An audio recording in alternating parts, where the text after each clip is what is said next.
तो इस एपिसोड के स्टार्ट में एक सिपाही अपने ऑफिसर के पास जाता है और कमांडर को बताता है कि हमारे जासूस ने ये इन्फॉर्म किया है कि लू फिंग फैमिली जल्द ही ज़ीचुआन की टेरिटरी पर अटैक करने वाली है। हो सकता है कि इस दफा बड़ी युद्ध हो। लेकिन वो कमांडर इस बात को सीरियस लेता ही नहीं, बल्कि कहता है कि शुरू से लेकर मैं देखता आया हूँ, कौन सा साल है कि जब ज़ीचुआन और लू फेंग में युद्ध ना हुई हो। ये तमाशा हर साल चलता रहता है, इसको ज्यादा सीरियस लेने की कोई जरूरत नहीं। दोनों ही फैमिलीज एक दूसरे को गद्दार और बागी कहते रहते हैं। अपने इलाके में अपना रोब जमाने के लिए ऐसी छोटी हरकतें होती रहती हैं दोनों तरफ से। लेकिन वो सिपाही कहता है कि बॉस, अगर आपकी बातें मिस्टर प्रेसिडेंट तक पहुंच गई तो आप बड़ी मुश्किल में फंस जाएंगे। वो आपको ये बागी या गद्दार कहने लग जाएंगे। उसके बाद वो कमांडर कहता है कि ज़ीचुआन शियो को तो मैंने अच्छी जगह फेंका है, वहां पर बॉर्डर गार्ड्स के बीच में उसे ज्यादा काम करना पड़ेगा, वो मसरूफ ही रहे तो बेहतर है। जबकि हमें ज़ी शू को दिखाते हैं कि वाकई उसका ऐसा ही हाल था। वो सारा दिन पेट्रोलिंग पर रहता है, उसे नया काम समझाया जा रहा था, इलाके के बारे में बताया जा रहा था। वो बहुत थक जाता है, लेकिन फिर भी उसे आराम करने के लिए ब्रेक भी नहीं दी जाती। पेट्रोलिंग करते करते वहां पर जिशियो को कुछ आवाजें आती हैं। वो साइड पर जाकर चोरी चोरी देखता है। वहां पर लूफेंग आर्मी के कुछ लोग उनके सिपाहियों पर अटैक किए हुए थे। वो दूर से अपनी तलवार फेंकता है और एक को बचा लेता है।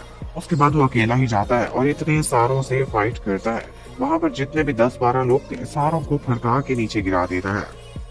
उसके साथी भी साथ में पहुंच जाते हैं। देशु कहता है कि ये कोई छोटी मोटी लड़ाई नहीं है, बल्कि मुझे लगता है कि बड़ा खतरा आने वाला है। वो उस लेडी ऑफिसर को कहता है कि तुम वापस जाओ और हमारी बेस पर इन्फॉर्म करो और बाकी ट्रूप्स को लेकर आओ, शायद युद्ध स्टार्ट होने वाली है। दूसरी तरफ जेशियो के तीनों साथी वो भी लो फैंग के सिपाहियों के बीच में फंसे हुए थे। वहां पर भी कुछ ट्रूप्स पहुंचे हुए थे और उन पर अटैक किए हुए थे। वो लोग उनको डॉज करते हैं और फिर तीर से और तलवार से हमला करके उन सारों को खत्म करते हैं। फिर हमें ये भी पता चलता है कि लू फैंग की आर्मी अपने एरिया से दूसरे एरिया में आने के लिए स्काई केबल का यूज कर रही है और बहुत से सिपाही ज़ीचुआन के एरिया में एंटर हो चुके हैं। उधर वो लेडी ऑफिसर जब इत्तला देने जा रही होती है तो उसे लू फैंग आर्मी के बहुत से सिपाही घेर लेते और साथ ही उसे बेहोश कर देते हैं।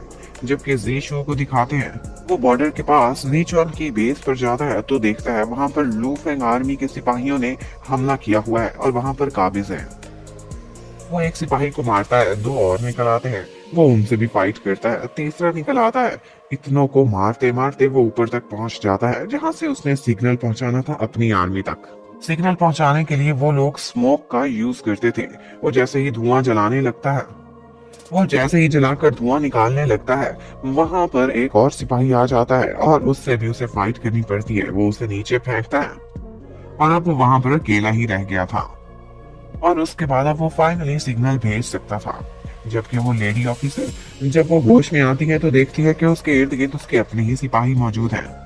वो उस लेडी ऑफिसर के साथ मिलकर बेस की तरफ जाने लगते हैं, लेकिन उसे रास्ते में ही शक हो जाता है कि ये कोई और लोग हैं, मेरे सिपाही नहीं है। वहां पर एक्चुअली लू फैंग आर्मी की एक ऑफिसर लू फैंग शुआंग थी।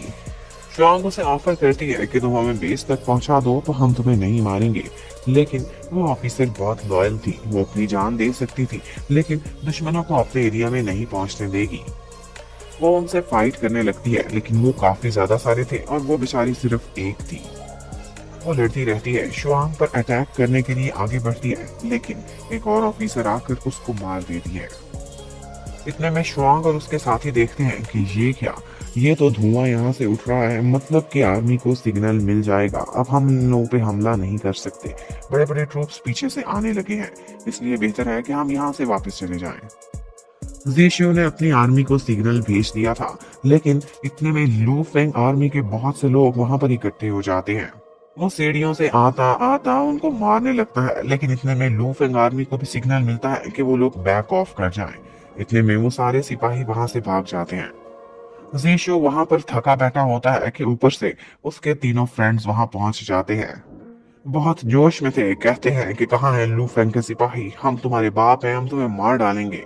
लेकिन आगे सिर्फ ज़ीशु बैठा था, उसने इतने सारे दुश्मनों को मारा था और वो बहुत खुश भी था कि उसके तीनों फ्रेंड्स जिंदा हैं। वो लोग सोचते हैं कि ये लू फेंग आर्मी ये किस रास्ते से हमारे एरिया में आए हैं, हम पता चला के देखेंगे कौन सा है सीक्रेट रास्ता। फिर वो लोग ढूंढते ढूंढते एक जगह जाते हैं। वो पहाड़ की एक तरफ होते हैं और दूसरी साइड पर होती है शुआंग और उसके सिपाही। उन दोनों को ही एक दूसरे पर शक होता है। वो फिर से आवाज देकर पूछते हैं कि तुम किसकी साइड के हो। तो शुआंग कह देती है कि हम पेट्रोलिंग गार्ड्स हैं। लेकिन जीशु को शक हो गया था। उनका एक सिपाही आगे बढ़ता है और तीर चलाता है और इधर से भी एक सिपाही तीर चलाता है। उसके बाद जीशु आगे की कोई प्लानिंग करता उससे पहले ही शुआंग अपने सिपाहियों को लेकर वहां से भाग जाती है। जीशु और शुआंग की आज काफी इंटरेस्टिंग टाइप की यहाँ पर मुलाकात हुई थी। उसके बाद पहाड़ी के ऊपर जाकर जीशु पता चला लेता है कि एक्चुअली ये लोग स्काई केबल का यूज करके यहाँ पर आए हैं। इतने में उसका कमांडर भी अपने ट्रूप्स को लेकर वहां पर पहुंच जाता है और कहता है कि यहाँ पर एक्स्ट्रा सिपाही खड़े कर दिए जाएं, गार्ड्स बनाकर वो लोग दोबारा इस रास्ते से आ सकते हैं।